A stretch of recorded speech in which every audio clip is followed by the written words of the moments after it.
working at Outward Bound, we developed this program. It was named by Harvey Anderson, who's an elder from out that way. I forgot the name of the community he's from. But anyway, he named the program was called Giwe Quinn. And Outward Bound, that was a program within Outward Bound. It was basically to bring youth together. And how I got a phone call from Terry Swan. No, not Terry Swan. I got a phone call from Ruth Goldman, who was my instructor at the time, and she asked me if I wanted to come work as an instructor with Outward Bound. And then I came there and I met with Terry Swan, who was my co-instructor at the time.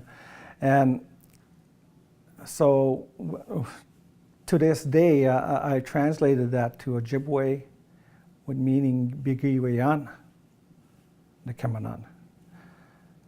Bigiwayan Nikemanan means coming home to our land in Ojibwe. And so the content and development that Terry and I gave to that program, because they didn't have nothing in that program for what it was just an Outward Bound curriculum. They have their curriculum. We put it into Anishinaabe. We brought our tobacco. We brought our identity. We brought our story. And Terry Swan and I were both counselors and professionals. So we added that aspect to it. While we were doing the workshops, Terry was out counseling. While she was doing the workshops, I was out counseling with the individuals who were in that course.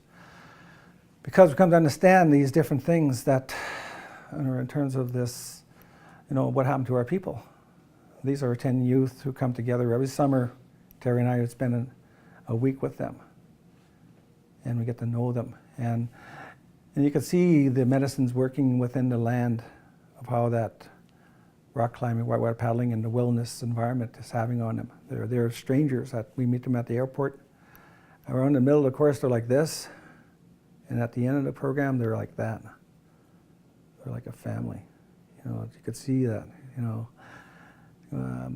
How close they are bonding in terms of their story and their path, and they're supporting each other from people from all across this country. We have people from BC, the Inuit, the DNA, Labrador DNA, and Halifax, and here in Toronto even. Of course, down in Chippewa of the Thames. But anyway, so Terry Swan, we come to know each other really well. Her background, she was adopted. When she was a child, she was taken away. So, but she come to recover herself in terms of that and being able to. So her and I became really close, and she works here in Toronto now. And but her and I met at Outward Bound working as co-instructors, and we did that for like 5 or 6 years, doing those courses with them. And we incorporated the Anishinaabe content. We changed the curriculum and made it more powerful in regards to that. In terms of the Anishinaabe people were really comfortable. And during that time, Terry and I brought in individuals, other Anishinaabe counselors, social workers, recreational people, and we trained them to become instructors. So when we left, we thought, okay, you guys got this now. I said, yeah, okay. You're gonna be okay? Yeah. And only to find they end up leaving too to start their own careers. So after they left the program, they can't deliver the same program. But there are links going on now. I'm in contact with Outward Bound now, and they want me to partnership with them and help them. And they run a couple of courses through our hunting territories, and so I'm pretty sure we're going to partnership with them within the next couple of years in a way, in different ways, because they do have a solid vehicle in regards to a structure to this. It's a good learning to learn the hard skills. The soft skills of Anishinaabe is not a given.